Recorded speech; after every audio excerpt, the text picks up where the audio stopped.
We're honoured to be part of a London Resound team, which is 4 of us with Judy and Joe and Kerry and I.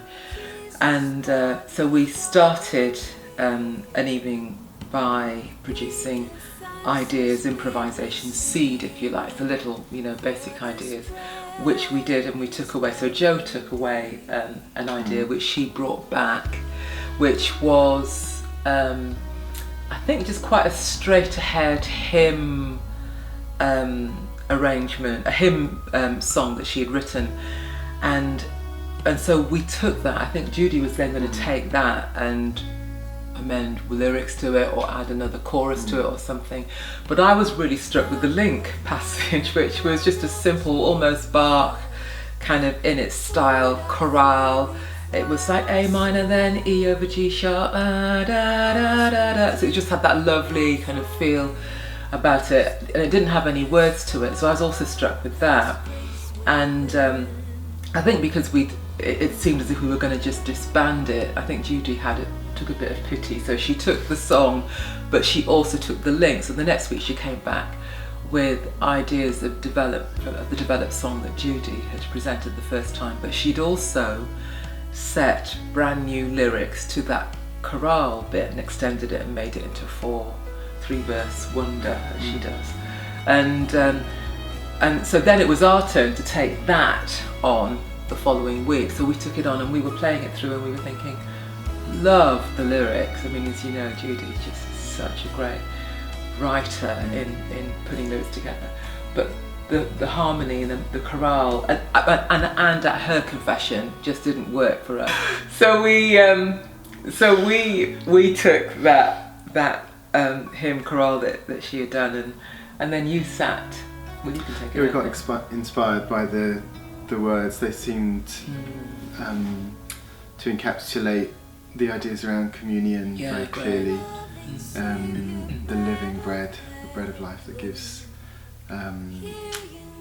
us an awareness of God's presence and the redemption that comes through Jesus, and how to put these ideas across in a way that's simple enough for us to at least take on our lips, But Judy had managed to do that, and so the first time we read it through, we thought, what a great encapsulation of communion. So from that, just to sit down and improvise a simple folk-like melody was actually very straightforward.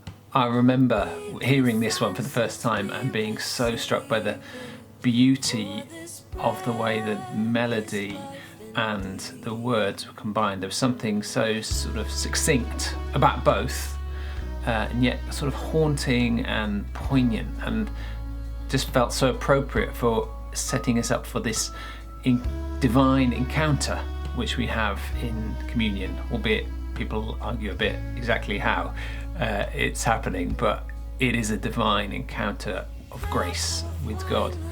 And I think you could actually use the song almost as a sort of communion liturgy in itself. I can imagine you might get a soloist to sing the first verse, and then the congregation sings it back, and then you could do that for the first two verses, and maybe share the bread and wine, and then finally sing the final verse together. It would work. I think it would do the job really nicely.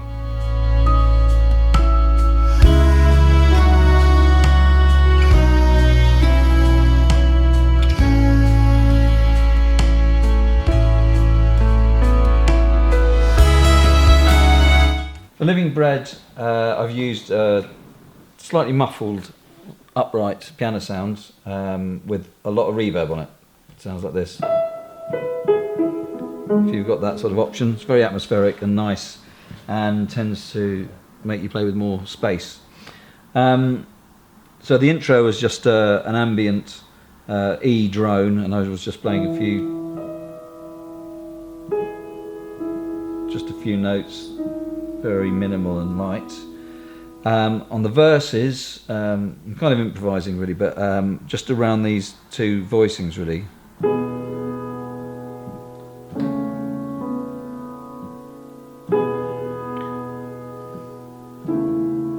sometimes I'm playing a little bit more of the melody.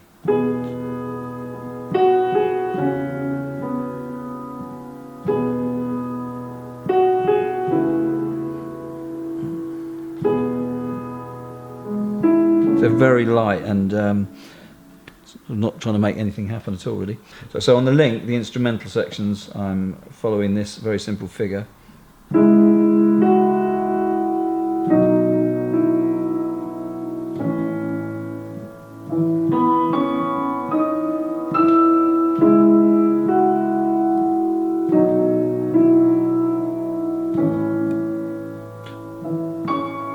Something like that. As that section develops and gets a bit bigger, I moved up the octave, so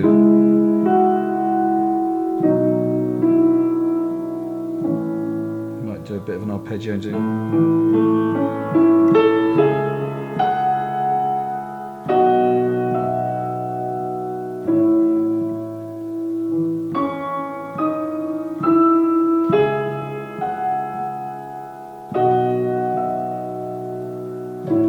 And on the very last time, when it comes right down dynamically, I was just doing 2 notes.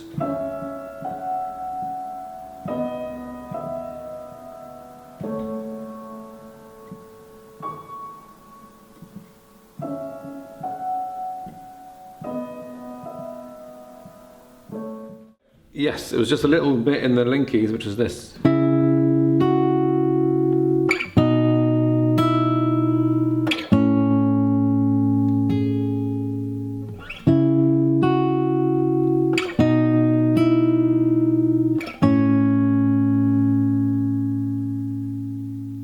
What was the other thing?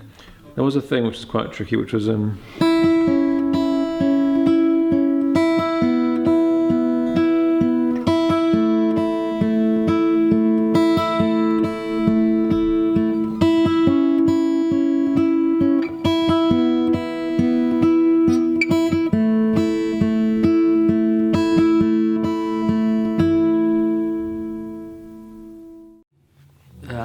the main part in the verse is this, so it's, oh, I can hear it in the background.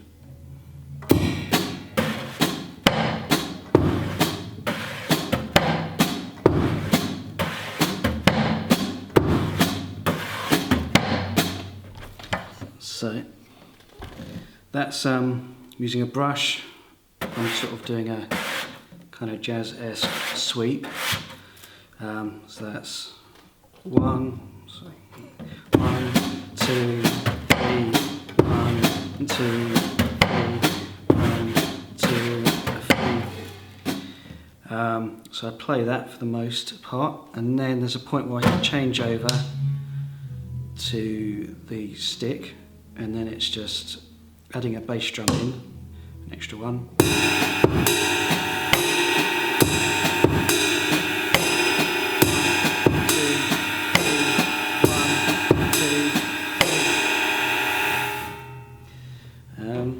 Yeah, I mean, you can play it simpler if you want. You can, the verse, for instance, you could display 1, 2, 3, 1, 2, 3, and then the chorus you could carry on playing with the brush.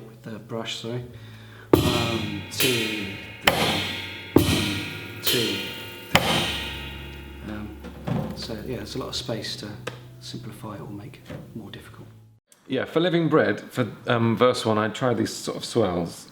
So it's E. So I played this,